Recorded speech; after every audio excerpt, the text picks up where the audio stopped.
Last time on Wanderlust. So you can see shorter and deader looking, like low grass and weeds, whereas where there isn't tunnel, it's like taller plant life is growing. I am using the pole that Autumn gave me to help me get over the wider divots in the ground. Okay. You hear a crunch behind you. Estelle and Juliet, leg falls through. Both of you feel kind of soft and moist, like lips close around your leg, and you are drug into the tunnel and are pulled away. Can I use animal anatomy to try to place a kick that's going to hit it in the nose? Because most animals are sensitive on their nose. Yes. You kick what feels very much like a giant toad right in the Vulcan neck pinch part of a toad, and it goes limp at your feet. So I'm going to keep trying to punch through the top to get out of the tunnel. You good? You okay? Ask me in about 5 minutes. Okay, let's get out of this toad habitat. You begin walking through what is really just beautiful terrain at this point. And then you hear a squawk. And then you hear a few more squawks. Fred wants to run.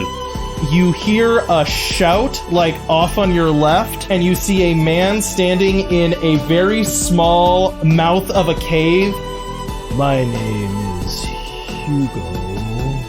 In terms of what you are describing, I call it a blighthound. I was just about to suggest we maybe have our dinner here, share it with you, and then we can continue on.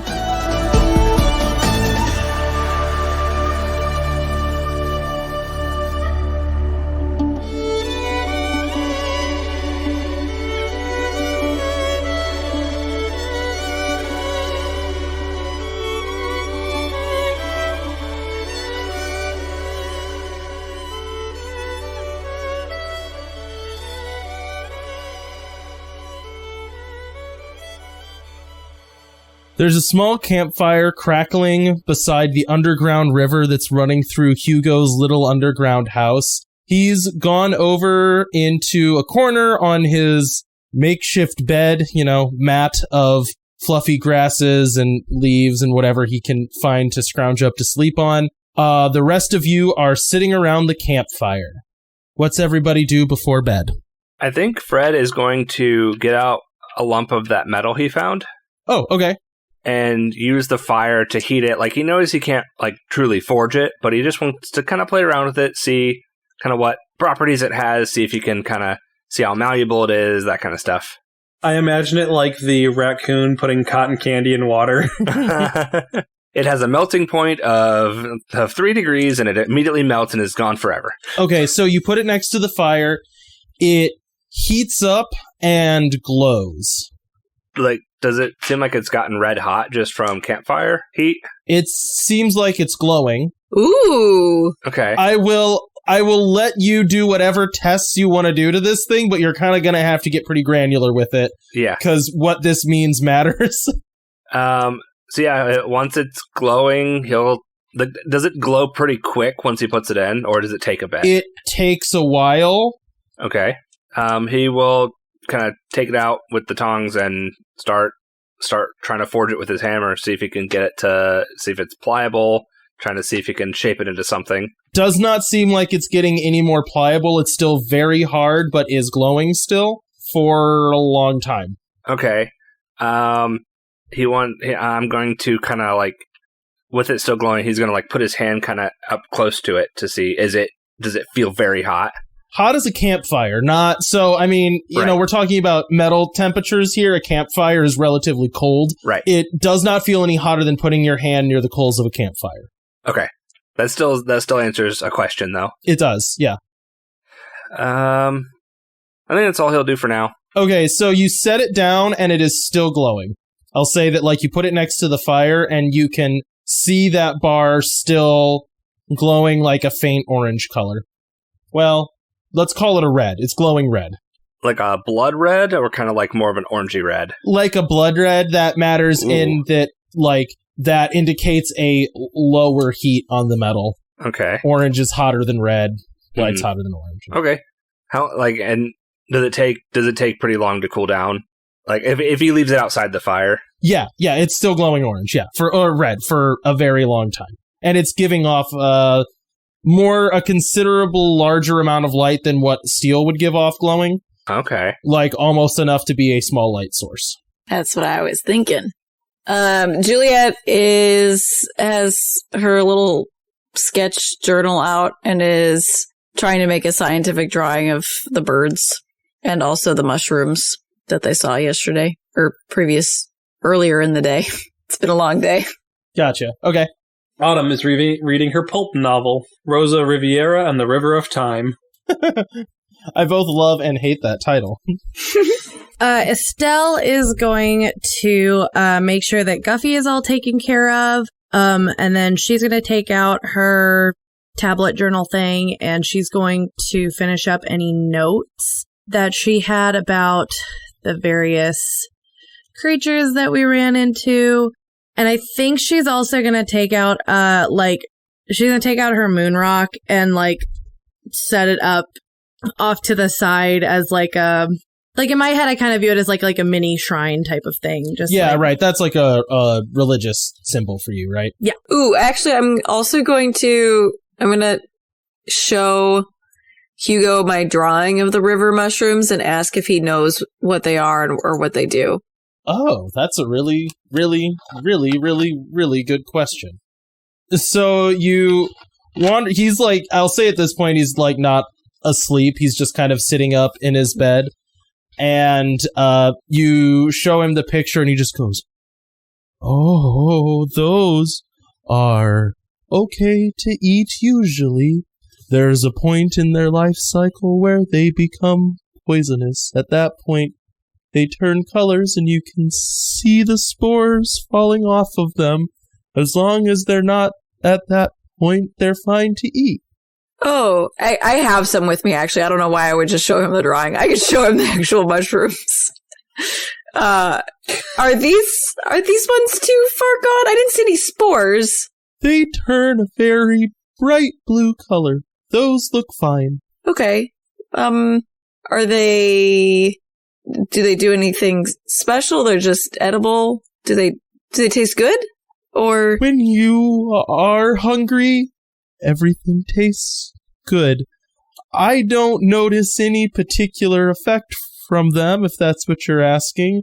Yeah, I think what she's beating around the bush and asking, I think she wants to ask, are they hallucinogenic? But she didn't want to come out and say it. Well, I guess so. I'd heard other people talk about some various flora. Let me say it this way. I see a lot of weird things out here, and I eat those mushrooms. At some point, if you don't have anyone to corroborate what you're seeing, and you see something weird, is it the mushrooms? Or is it just that I'm seeing some weird stuff out there? I see. I think this means you have to eat it for science, Juliet. And she gives you an impish grin. They're fine to eat, I'm almost positive, but don't just eat any mushroom without talking to an expert like me. I wouldn't dream of it. If you ever find more plants, definitely don't. Not just, there is poisonous stuff out there. I put some of it sometimes on arrows, but then you have the problem if you shoot a poison arrow into a bird. Can you eat the bird? That is quite a conundrum. I never tested it. Don't want to find out. I probably wouldn't have tested it either. That seems like a good call. Mm-hmm. Mm-hmm. Are there any particularly prevalent poisonous mushrooms around that we should be aware of? Don't eat anything that's blue. Got it. That's good to know. I call them blue mushrooms. Don't eat those. Okay. Is that one of those names that still needs work, flu flops? We hit the bad, the good, and the neutral for his naming. Deathclaw, really good. Flu flop, kind of bad. Blue mushroom, very neutral. While that's going on, Autumn will notice Estelle setting up the shrine and ask her, Do you want someone to say prayers with you, Estelle? I mean, you're welcome to join me. I usually keep it pretty silent, you know. Kataris has enough going on in her life to not need me to be too loud. I feel like asking for guidance to find some kids is not being unduly greedy of her attention. My point is that I wasn't going to make a spectacle here. I just wanted to give a little bit of respect. And hopefully, you know, she'll keep an eye out on us, too, while we're out here. So far, she hasn't let me down. Moon's willing. So Autumn will sit next to you quietly and pray with you. Is this difficult for Autumn? Oh, no, she takes religion seriously. Like, she's not... Oh, no, I meant the being quiet part. Well, in my mind, the way Autumn's church is that prayers were much more of a repetition kind of thing. Mm. So someone would say something and the person would repeat, like, the other person there would repeat it. And then the person who repeated would say something and the other person would repeat it and go back and forth like that. Okay. Like, to have a very communal praying experience. It wasn't like just sitting in silence. Mm-hmm. But if Estelle doesn't want to do that, Autumn is not going to force it on her, right. You know? I don't think Estelle ever, like, went to church, you know, with, like, quotation marks around that. I think it was a very, like, all of her religious experience have been very individual. So it's like, well, this is weird to have someone next to me, but that's okay. I'm trying to decide how irreverent Fred is. Well, I think we know how irreverent Fred is now. It's how out loud irreverent is Fred. Yeah. I think in that moment before Autumn actually starts praying, like, he's not going to interrupt someone praying, but in that moment he overhears this. He's going to say, "Yeah, it makes sense that you wouldn't want to be praying right now because you never know if Sheriff Mitchell was also praying, they might tell him what we're doing out here, and he wouldn't like that. He wouldn't like that we're off the path." Mm-hmm. Kind of gives a sly grin. Hugo looks at all of this just noticeably like, what are you doing? Like, okay, and just kind of goes back over to his bed and sits down. I think when Estelle's done, she's gonna take out her blanket and she's gonna, like, curl up with Guffy. Guffy is already snoring. So I actually have a question for you guys about how you imagine the pantheon of goddesses in our world. Is it kind of like Dungeons and Dragons, where a character might follow / worship one, maybe two gods, but not necessarily like deny all the others? They're just kind of like, the others exist, they are aware of this, but they're like, there's one or two that they focus on? Or do you think that everyone kind of worships everybody? I was treating it how real life pantheons are with, like, Greek and Norse, where it's just like, you might have a god you worship more, but you worship them all. Okay. That's kind of what I was thinking too, because I based it off of the Greek pantheon. So, like, in my head, so Kataris is goddess of the wilds. And so for Estelle, that's going to be, like, the main one that she's going to be focused on. Well, that and Maker of Life. Especially while we're out here. Well, yeah, like that's definitely her focus. So that's who she's going to have something for. But it's a pantheon, which means, you know, she's not going to carry around little baubles for each one, because that seems excessive. There's a lot of moons, folks. And I think specifically within the, like, lore of the world, there is, like, it isn't that they don't believe that other ones exist. It's that there are people that are openly hostile to people that worship another god, almost like, you know, that guy's the bad guy and you're worshiping that one, or, you know, like, that goddess is the bad goddess and you're worshiping that one, you know? Because I was skimming through the list and I'm like, well, one that Fred would definitely kind of pay a little more attention to is Thasmera. Who's the trickster goddess? Yeah. Trickster secrets, yeah. Which makes sense, but I could see how other people might be like, yeah, don't do that. And there are also definitely at this point people that are, there's like a return to religion with the eco-herbs because of, like, a reverence to nature, we said, but at the same time, I think there's probably also, like, what's running parallel to that is probably, like, Enlightenment thinking of, like, oh, that's passé, people are all going nuts about this, but that's, you know, regressive to even go back to that. There's probably people in both schools of thought. So Fred being, like, a cynic, or not cynic, what's the thing where you don't believe anything? A skeptic. makes sense. That Okay. would exist within the world. You're not like, oh, you're like, that doesn't exist. It's like, no, there's definitely skeptics or people that think it's nothing, and then there's also people that are very devout, you know. Oh, I also disagree a little bit. I think like if you worship the moon goddesses, even if you do like the ones that are more the bad guy, it's less frowned upon because there's also like the sun duology and the cult of the ring. Well, we talked about like when the moons hit each other, there was like fighting because of it, because they thought that was like gods going to war. Yeah, but that wasn't the ancient past, not the. No, that was relative. Like that was that was like 100 years ago. I know. I thought we did that. I thought Because that was not knocked out stuff. That was like the last big thing that happened before this age was the. Yeah, I didn't think the religion fought about it. I thought it was a new religion came out of it with the ring people. No, it was that. Well, yes, partially, but yeah, no. A thing that we said about that time was that. Okay, I brought it up. Okay. The era ended with two moons colliding. There was mass internal panic. I don't see anything about specifically fighting or wars. But the moon debris fell, and so like people were panicking about that, and also like religiously freaking out because it's like, well, there's another like goddess that was destroyed. Yeah, and I have those goddesses listed, the ones that. Yeah, this is Danaeus and Romson. I'm not saying there was like a massive crusade. I'm saying that there were people from both faiths that like skirmish, not like full, because they weren't divided by area, so it's not like there were like standing armies to either of these things. It was that like squabbles happened because of that. You know what I mean? Yeah. But that can also be as relevant to you guys individually as you want it to be. That doesn't have to be the way your characters view faith, you know. Why do I need a divisive faith? There's enough of that in the real world, and I'm playing a fantasy game. All right. Anyone else want to do anything before bed? And also, do you guys have keep watch? How are we handling that? Autumn does not. This is an adventure story for her. Bad things don't happen to the heroes. Despite all the bad stuff that's happened to the heroes so far. She got 2 stress total. My thought is if we're sleeping in a cave where like Hugo sleeps, we don't necessarily need to keep watch tonight, since he sleeps alone in a cave all the time.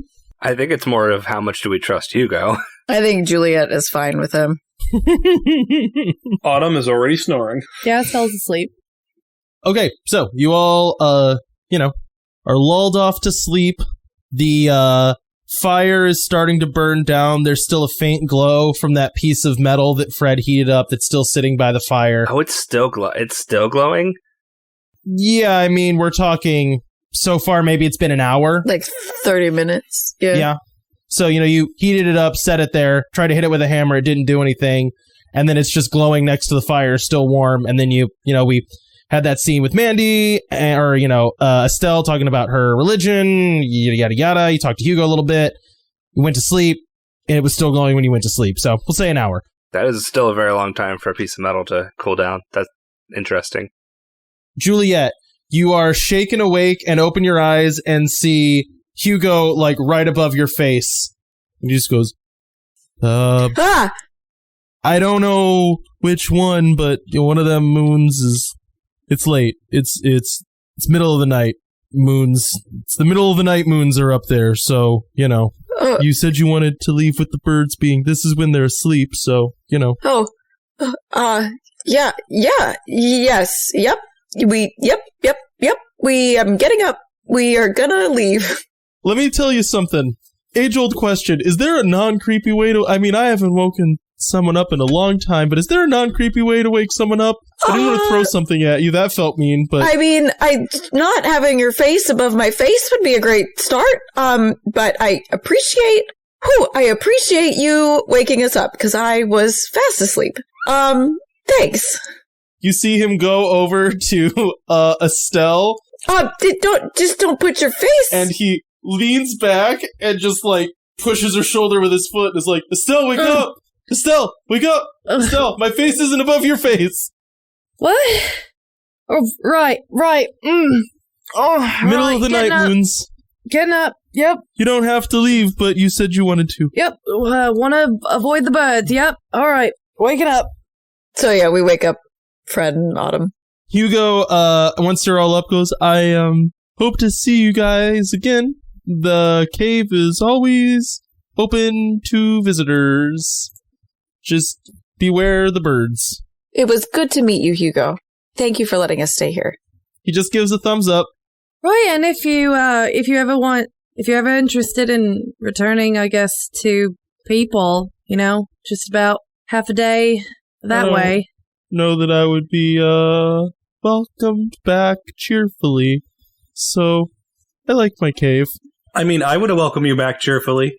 Well, that's very nice. I'm glad that is the case for you. It's a good place to start fresh, if you want to do that. Autumn looks around at everyone there and is like, huh. How many of these people committed murder? Well, it's more just like, is this all of us that you just referenced? I mean, if not, we know where you are now, so I'm sure we'll say hi at some point. I always have roast birds and water. All right. I think we start heading out. Before Cody gets too attached to his NPC and won't let us leave. Okay, so I'm going to assume... So, for those of you listening at home, if you are, we're changing the way the rules work a little bit because we were hitting way too many tiles and I was going to murder the whole party before they got anywhere. So now, there's time skips in between. Some tiles are going to be nothing, basically, right? So that's kind of the difference here. So that's kind of what we're going to start doing now. So do you guys still just want to generally head south, favoring southeast, basically? Do we want to inspect for the tracks until you hit a tile that matters? I was going to say, is that the way the tracks are going? I'm just going to save you the trouble. Right now, going south by south, yes, the trail is still going very much, mostly south and a little bit east. Okay, then I think yes. Should we mark anything for being tired? Oh, yes. Sorry, all of you take one emotional strain. Is that what it is? Mental strain. Yeah. I need to get I always do this whenever I'm a DM. I don't have a character sheet, and I should just have a blank character sheet to reference. And I never do that. Anyways, sorry. So, generally, you guys are heading southeast, right? Mm-hmm. Yes. Okay. You know what? I opened up everything except the map manager. That doesn't matter. You walk out into the bird-infested plains with the occasional trees where there's tons of birds up in them. You can, see an occasional wing hanging down. You can see a bird's head tucked underneath its wing. You can see a clawed foot glinting in the moonlight. I high-five it. When you walk out, the night sky is gorgeous, right? There's, always a few different moons up right now. The hue right now is very purple and blue. It's kind of giving the night a dreamlike aurora borealis look as you look into these trees. And I'll say you make one step and you hear the crack like a thunderclap of a tiny twig breaking, and you see a bird shuffle in the tree closest to you, and you look south through the field of birds. All of you need to sneak across this field. Oh no. Now, rolling back the curtains here, make some kind of roll. This is a time when if you feel like you can make some kind of aspect to make this easier, I will allow you to, as long as it isn't insane, or you can just try to walk across the field without making a whole bunch of racket. I have nothing for this. Mathematics. Can I use perception to avoid, see and avoid, sticks and stuff? Yeah. Oh yeah, I have noticed. Do you read your own character sheet, Caitlin? I'm curious if you've ever seen it. Yeah, I was just thinking of more physical traits, That's what I was thinking too. That's the best I can do as well is try to avoid stepping on loud stuff. Because I feel like athletics is not applicable for this. Not as much. Not yet, at least. I got a +3. If you run fast enough, you'll create a sonic boom, and then the noise will not be where you are. I got to -1. Oh no. I would also like to say before all this, Autumn does the equivalent, when she's sees the moon's up, she does the equivalent of crossing herself in this culture. So circling herself, I guess. I'm going to use composed. Okie doke. I'm going to have you guys sound off here in a minute. All right, so let's start with Juliet. +3. Estelle. +2. Autumn. -1. Fred. +1. All right, so you all start heading south, and as the trees around you, they grow more and more sparse as the elevation climbs. and you find yourself starting to make your way up like a small, shallow mountain, but this is clearly the foothills of like a larger mountain range, which is kind of what I've been telling you this whole time. As you're going south, you're hitting more and more mountainous areas, basically away from some lower riverlands. So at this point now, trees are growing sparse as you're heading south, and right as you're by the like last crop of trees, Autumn just like takes one step, misses a foot, and just smashes into a pile of leaves right by one of the trees, right? And as soon as that happens, there is just immediate horde of birds drops down on Autumn. All of you take off running. Make me some kind of like runaway check. So you're just trying to, you know, cover's broken. Now you're running. Oh, jeezy Pete's. I'm rolling like Caitlin tonight. I'm going to use CrossFit tonight for this one.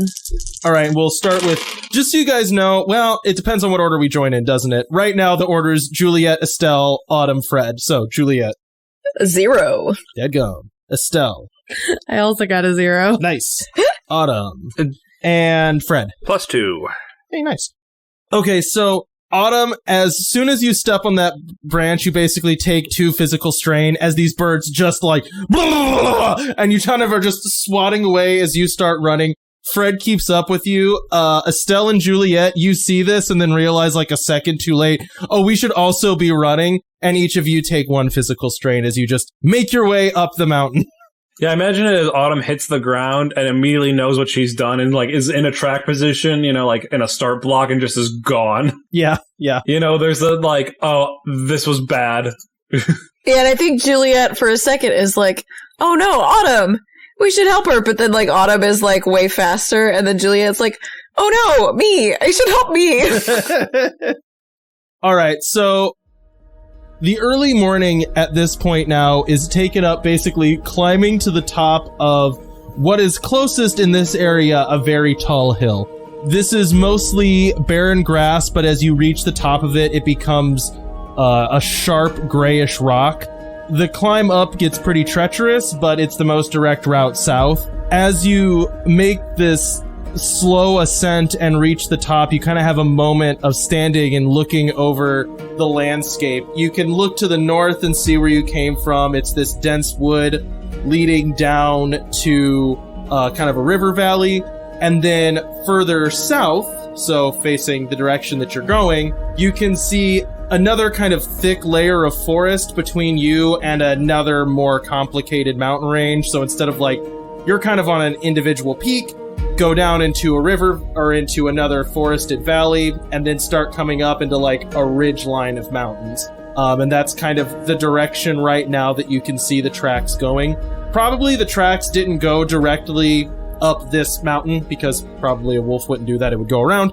But you can tell, like, still this was the south-southeast that you are going. So right now, you start making your way down into tile HH46, which is where you guys are at right now. Do we get anything positive for being surprised by the beauty of the landscape? What do you want for being surprised by the beauty of the landscape? I don't know, just like some like positive mental aspects. Like we get to the top of the mountain, like just as dawn is cresting. Like that's pretty spectacular. Do you want it's a game called Wanderlust. What do you think? Do you want to like meditate up there and be like, yeah, the forest might not kill me today? I mean, like I think Juliet has a moment of like, wow, this is gorgeous. Like, people always talk about it, but it's different being there in person, you know? Well, and I think that would be, like, a moment for your character of reflection, given that, like, since you've been here, you've kind of been in the thick of it, you know? Yeah. Can't see the forest for the trees. You do get a moment to look at the forest. And see the trees. And see the trees.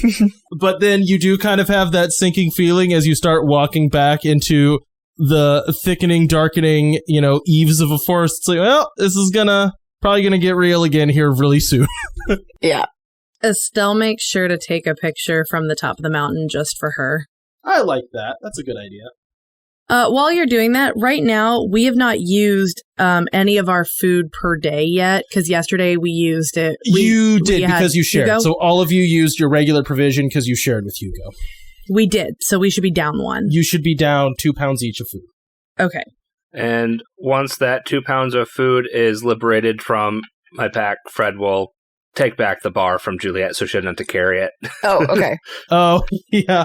Oh, that bar, I'm assuming you didn't leave that bar in Hugo's. No. So when you picked it up in the morning, it was warm to the touch. Not burning hot, but warm. Yeah. Still warm. Wow. Actually, as he picks it up and it's warm, he's going to take out a file and try to file it. Does it file, or is it hard? Like, will it not file? Oh, that's a good question. Because, like, if it's like normally with steel, if it's like work hardened, when you try to file it, the file will just scrape off the metal and it won't actually bite. But like if it's not hardened, it'll bite into it and you can actually take material off. Yep, it is somewhere in between. So the file bites in, but you're struggling more than you would with steel. Okay, so you start making your way down into the eaves of this forest. It begins to grow dark around you as trees again start to sprout up. And as you make your way through, there is a dense mat that's only maybe 4 or 5 inches tall of this kind of soft, springy, it's not a moss, it is like a tightly woven, leafy plant. So the leaves themselves are a deep purplish color, and then all around there are pops of flowers, so that are growing from this mat of, like an undergrowth weed. The flowers themselves are very, very, very bright white, but the undergrowth itself is this deep purple color. The trees all around you are very old, pale trees, so the bark is almost white. And they stretch really high up and then have like a dense needly canopy high up in the air. Estelle would like to see if there's any animals out that she can see. Okay. That's a +1. As you start searching around for animals, so kind of a couple things. The mat of flowers that you're walking through it's kind of difficult to walk through. It's deceptive because as your foot steps on it, it's like, okay, it'll spring. It supports a little bit of weight. But if you slide forward at all, it starts tangling up on your foot. So you're kind of like clumsily having to like rip your feet out as you're walking if you slip a foot at all, unless you step perfectly up and down on it. Mm-hmm. So as you start trying to look for signs of animal life, you're thinking like, maybe small herbivores might be eating this, might be some insects that could be living on this because, there'd be things pollinating. You reach down into the plant matter and your hand crunches and goes through the ground, right?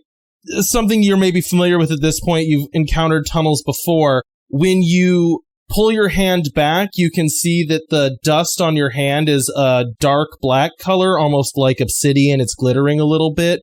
And the smell coming from the cave is a little bit sulfury.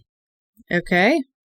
So these are roots covering the cave entrance? Is that what we... It's like a tunnel, right? Like an animal tunnel? No, this is an underground tunnel, yeah. Okay, so there's a tunnel that's like covered by these tree roots? These aren't tree roots. This is like a thick mat of flowering plant. Imagine it like a clover. Okay. A very thick matted clover. So like clover strong enough that it could like hold us up, or is it... No, sorry. It squishes a little bit, but it's thick. I'm just trying to understand like if it's like this tunnel system is like we walked over multiple entrances and we just found one, or this is the only entrance we found. This is the only entrance you found. You haven't seen like openings in the ground. Estelle broke through the ground here. You have no indication that this would break through the ground everywhere. Okay. She just found the weakest spot in it. Okay. That's what I wanted to know. Everything okay, Estelle? Yeah, everything's fine. Just doing a little research. I think though, like if we had all the time in the world, Estelle would want to just like wait and see if something popped up. But since we don't, she just kind of, I was going to say she dusts off. No, I know what it is. So, I think the way that we wrap up some of the food is there's probably cloth, because like I imagine we don't have Ziploc bags. So we probably have some left over from our food from the night before. So she rubs off some of the dust onto that so that she has it and puts it in her backpack. Okay. Are you guys just going to try to move on? Yeah, I think so. Okay, so everyone, as you start walking, you can feel, a wooziness. Does that make sense? Like, your brain's just a little foggy, you know, if you try to think, like, what direction do we want to head? And you're like, it was east. You know, that kind of thing. It's just you're trying to, like, piece together, like, you're almost forgetting small details, little things like that. Maybe some of this you think is like, you know, we did miss a night of sleep. I feel fatigued. That's kind of your mental state right now. So I need everyone to make me, you're going to make me you know, what's the actual check called? Well, like a wisdom save, mental save. Basically, this is a mental save of some sort. So you can tell me if you have a skill that you think applies to this. I think will sounds pretty good. Yeah, that would work. Composed? Composed would work, yeah. Would something like notice not? Notice would not help. Well, you could make a notice check to maybe try to figure out why you feel weird. Okay. But that would be it. Okay. I'll do that. Okay. Could I do persistent? Like, I just don't care. I'm just pushing through? I'll say yeah on that one. That kind of works. Okay. If it doesn't, that's fine. That's the only thing I have close to helping. Yeah, that's fine. Oh my gosh, a 0. Okay. I got a 5 to notice why I'm feeling weird. Okay, so you kind of start feeling like, I feel very strange, and you're trying to kind of think back through, like, you've heard mention of poisonous plants at this point. You started feeling weird once you got into this thicket of small flowers. I will say maybe this, especially, you maybe noticed that this started with Estelle when she bent close to the ground. And then you're like, oh, shoot, I'm realizing there's a bad thing going on here, as you look down and can see, like, instead of insects pollinating these flowers, you can just kind of, like, ambient see, like, very fine glittering dust in the air of the pollen of these plants just floating around. You're like, I'm breathing that. Great. All right, Estelle, what did you roll? +3. Dadgum. All right. And Fred? +2. Cool. So I will say all of you are heading southeast, and you're like, okay, we're getting our heads around this. You know, maybe Juliet kind of like tells you guys like, hey, it's just the plants. We just got to keep like almost like write it on a piece of paper, like head southeast, definitely. Can we like make a masks for ourselves? Oh, you could definitely try to do that. Yeah. Okay. Yeah. Do you want to finish your description or? No, make me a crafting check. Okay. I mean, I can make crafting checks for people to make masks. Yeah, Fred should maybe do that. Yeah, go for it. I mean, we have the cloth from our food that Mandy just established. Maybe not use the one that she just got a bunch of the spores on, but... well, technically that's obsidian dust, so that would actually... But, yeah, you know, you said you brought, like, you know, bed sheets with you you could rip off. We have other clothes, yeah. Mm-hmm. I mean, not as good as it could have been. That is a 3. Okay, no, that's good. That's good enough that you make, yeah, you know, you cobble together something that you could wrap over your face. You know, you got a bunch of bandanas for everybody, maybe a couple layers, and you pass them out. And I'll say at this point, you're kind of like heading out, and you're like, okay, we'll breathe through these. It'll be fine. And you pass them out to the 2 people that you're very certain are in your party, Estelle and Juliet. And as you guys are walking, just suddenly you remember, you know what? Where's Autumn? And you look around and Autumn is gone. Wait, what? There was another person in our party, wasn't there? Where's Guffy? Did we forget Guffy? Guffy didn't make a check. Am I missing anybody else? Oh my gosh, wait a second. Oh, this is gonna be the best. Hang on. I want Guffy to be with me. I don't want the roll to happen. I want Guffy to be with me. I'm really concerned. What are you doing to Guffy? So you guys look around and sure enough, Guffy is gone. What? Autumn is just like chilling with Guffy. It's like, it's nice that we went on a walk alone, isn't it, Guffy? Autumn, you hear a bark and you kind of snap to. You're in a faintly like orangish glowing tunnel. The walls are totally smooth. You can smell a strong smell of kind of like sulfur, like a burning smell, you know? And it's like, it's not hard to breathe in like a dangerous way, but you're like, you know, it's like smoky kind of feeling. And it's just like a tunnel. You look back, tunnel. You look forward, tunnel. You look up, tunnel. And Guffy's just next to you like, what's up? Well, Guffy, I don't think this is a good place for us to be, but I don't know which way to get out of here. For a second, I wanted to just have Guffy be like, "Yeah, definitely, we should go left." And I'm like, "Oh, you're not that high. You're not that woozy." Yeah, that's what I wanted to ask. Was that when you said Guffy just kind of pops up and says blah? I'm like, was that metaphorical, like the way dogs do? That was, but then I thought about it. Or was that literal? That's what Autumn saw. I thought about doing that, but no. This is at this point, you're no longer being affected by these spores. You've kind of just come to. You say that to Guffy, and Guffy just goes and starts kind of whining and pawing at the side of the cave. Can you smell Estelle, Guffy?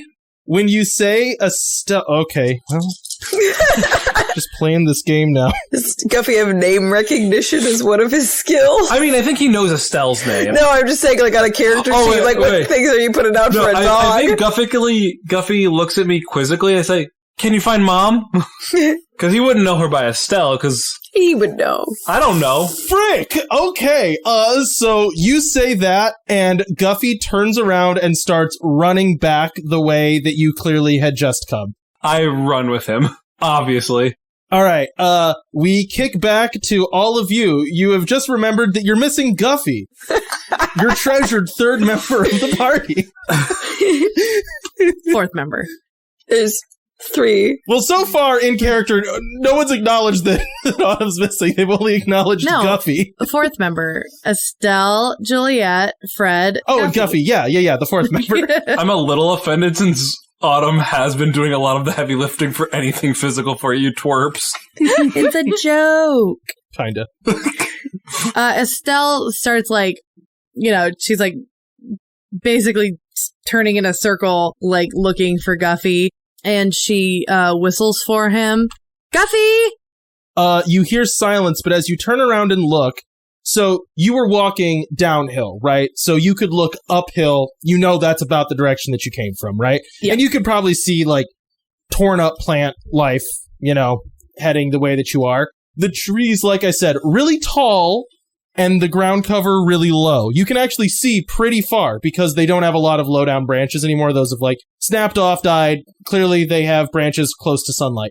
You look across and see nothing but this uniform mat of bright white flowers with dark green undergrowth and this kind of shimmery mist hovering over all of it. Well, I gotta go back and get Guffy. So I'm gonna hope that this mask works. Let's stick together. We'll just retrace our steps. When was he last with you? Yeah, we gotta make sure Guffy's okay. We can't let anything happen to him. I rolled a will check and I gave myself a 1. If I beat a 1, I will remember Autumn or remember that something's wrong. I got a 0, so no, I don't yet remember that Autumn's a thing. Wait, hang on. Estelle does a head count. See if all her ducklings are there. Yeah. Did either of you see where Autumn went? Oh, she was, I thought she was right behind us. Oh, Dust, right, Autumn. Yeah, she was, where did she go? I know you've already established what we're doing, but I just want to do that cool montage, where it's where's this person? They're doing something completely unrelated that's awesome. She's stabbing a shark with Guffy on her back. Well, we're going to see here in a minute. So, yeah, I think we retrace our steps. Okay, so you start retracing your steps, looking back, trying to figure out where Autumn went. Everyone make me some notice checks. Does that include me? Am I in everyone? No, sorry. We're going to cut back to you here in a second. That's fine. I just want to make sure. We're going to find out if things go from bad to worse. Okay, can we say that... Now, this might not work because it's notice. But can we say that the masks are keeping us focused? Because, make it a... What's it called? An aspect, yeah. Aspect? So the way items work, this was what we discussed last time. So the way items work is, yes, they will help. They do not help you succeed. They help shift above how well you succeed. So there's a difficulty that you have to beat here. If you beat that, you're going to succeed really well because you're wearing that mask that keeps your brain from getting all scrambled. Gotcha. But it doesn't necessarily make it easier to succeed. Okay. For now, that's how we're doing items. I got a +1. Okay. I got a 0. Okay, Fred? +2. Perfect. Fred, you are walking, and then you just kind of stop and turn, and you can see hanging on a, like, knot sticking out of one of the trees is the harness that Guffy was wearing. Wasn't Guffy wearing, like, a little harness? Well, we made him one for the zip line. He doesn't have one. Oh, right. You took that away, didn't you? I Shoot, did. I keep forgetting that. I'll say that you see dog hair then. You can see dog hair on the tree branch. Does he have a collar or anything? I don't know. Would he have a collar? No. No. Okay. So, yeah, you just see dog hair on a tree branch then.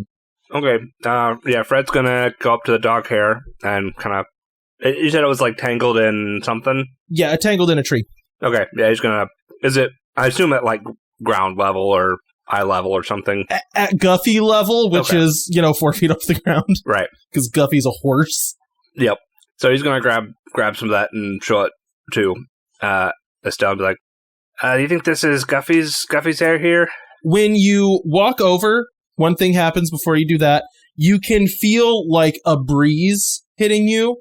You can smell burning, and you can see that right in the roots of that tree, it's mostly grown over, but you can see that it's been opened a little bit, is a sharp, almost like slide down of smooth rock. Yeah, that definitely looks like that's Guffy's. Do you think they might have gone down there? And Estelle's just gonna do like a quick glance around to see if Guffy's hair caught on anything else in the vicinity. It's the only thing you notice. Okay. Can Juliet shine a flashlight into the gloom? You can. Very easy to see down there. It's just like I said, a slide down. So, maybe a 45-degree incline. And then you can see after it drops maybe 15 feet, it curves out and then is just, on into a tunnel. Okay. Juliet's gonna call down into the tube. We are going to kick back over to Autumn and Guffy. Okay, Autumn, you are chasing Guffy back. So, you were walking in a direction you came to. You turned around, started running back the other way. As you start running, you hear scratching coming from the rock next to you. What do you do? I think I run harder. You run harder? Okay, make me... this will be like athletics runaway check. Just finally something decent tonight. That's a 5. Dadgum. Okay, so as you run, you can hear this scratching noise getting louder and louder and louder. I don't want to outpace Guffy. Like, I don't want to leave the dog behind me. The dog's fast. Yeah, that's fine. Okay. So, you can hear this scratching noise behind you, and then as you turn around, you see very large claws push through and tear the rock, which that's bad enough. And then you see the end of a huge star-nosed mole smash out into the path behind you, no eyes, and it just starts crashing after you, its body basically filling this entire tube. The smell of burning has gotten more intense from this hole that just kind of opened up, and you're just running for it. Cutting back to above ground, Autumn, you said you try to listen, right? Juliet, sorry, you said you try to listen? I said I called down into You call down and you hear a very faint sound of barking that's getting louder. I hear them. I hear Guffy. Guffy, keep coming this way. Autumn? The barking gets louder and louder and louder, and then you see Guffy and Autumn kind of appear at the end of this hole. Again, 45-degree up, totally smooth. Autumn, you are being chased by something large and terrifying. Are we able to get up this? 45 degrees is like a hard run, but not impossible, right? Totally smooth rock. You're making a check to get out of here, yeah. Yeah, I was going to say, depends on how smooth it is, and smooth 45 degrees is quite steep. Like glass, yeah. Can I use my CrossFit skill to possibly create an aspect of reaching down to grab her arms and pull her up? Throw a rope. I don't have a rope. Grab a rope from Juliet and throw a rope. I have a rope. I have 50 feet of rope. Okay, use the rope. I'll grab my dog. So you can throw the rope down, and then I will say you can definitely use a skill of CrossFit to be doing like this has been a drill where you have to do like goofy looking pulling of things and like rope exercises. That's like a CrossFit thing to have them ropes where you do like this. Where you do them up and down like the giant ropes. Like you're jump roping someone that isn't there. Yeah. Yeah. So with the rope and doing that, I will say you can try to make this aspect of, lowered rope. And I'll say that is a stealth thing to do. That's a +2.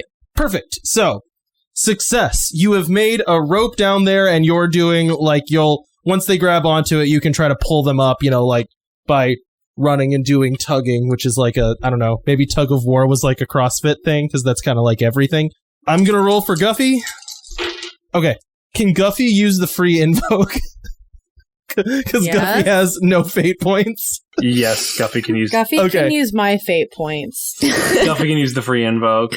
You know what? I'm going to use my fate point. I'm going to use a fate point and use the other one. That is a 7. All right, Guffy bites onto the rope. You grab onto it and you get tugged out. And as you're getting pulled out, you can feel a tongue slapping against your boot, and you turn around and the nose of this thing is up the channel with you, but it's too big to fit after you. And you can hear rocks starting to get torn away as it starts clawing after you. Get ready to run, get ready to run, get ready to run, get ready to run! All right, so you get pulled up onto the surface and all of you start running. I make sure to grab Autumn because she doesn't have a mask right now. All right, never mind. Thank you. you all run out of there safely. That was about to be Autumn, make me another check to see if you get lost again. Just get spun around. Hey, Cody. I like how you fully expected nobody to think of that, and then it's your wife is the one that's like, no, we're not falling for your trap. It was about to be a thing. You guys get to the end again, great, the 4 of us, including Guffy, made it. Estelle, her Autumn wakes up in another cave, dang it! I mean, that would have been the best way to end an episode, so I'm a little disappointed it didn't happen. Yeah, and Mandy even beat me to it. I was going to try to see if I had another mask to give to Autumn, but I wasn't sure if I made enough. I thought about, us all, tying ourselves together with ropes, but that was before a giant star-nosed mole was trying to eat me. Okay, so you've defeated my star-nosed mole puzzle and continue along your way. I pet Guffy and give him a treat. Who's a good boy? Who's a good boy? I'm a good boy, Guffy says. You can understand now. I'm kidding. I'm just curious how many times I can tease this, You continue making your way south. I will say at the further south you go, the more the tracks are leaning a little bit east. It's definitely not go east, but you can tell that it is southeast of where you are, and the further south you go, the more that becomes the case. The forest that you find yourself in, like I said before, these trees are white and then very, very high up branches. The result of this is the forest is extremely dark. But as you go, you can start seeing these almost bioluminescent shimmering patches of flowers, and you start being like, okay, avoid those. This is not the right way to go. Mm-hmm. And this becomes one of, since you've been in the wilds, this is kind of the easiest part of your journey. You've discovered kind of the most dangerous part of the Confusey Flower Forest, and you're just winding your way easily through trees, slowly making your way towards this mountain range that you know is on the other side. And I'll say we'll end the episodes with you guys are just starting to climb in elevation again, as the trees begin to thin and you can start seeing some sunlight as you're clearly making your way up another mountain.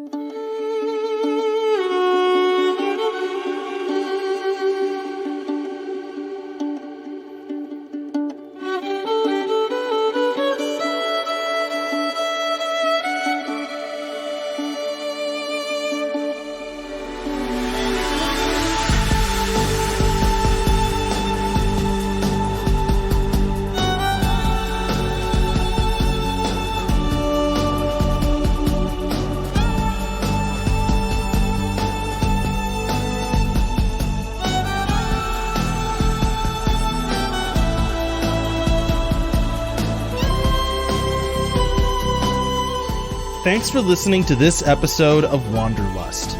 Music for this show is credited down below. If you like this campaign, you can find more of our shows at the Wandering Gamer website or on Podbean. You can also find us on Twitter, Instagram, Facebook, YouTube, and Twitch. Links in the description. Now bear in mind, in the wilds, some wander to get lost, and some wander to find themselves.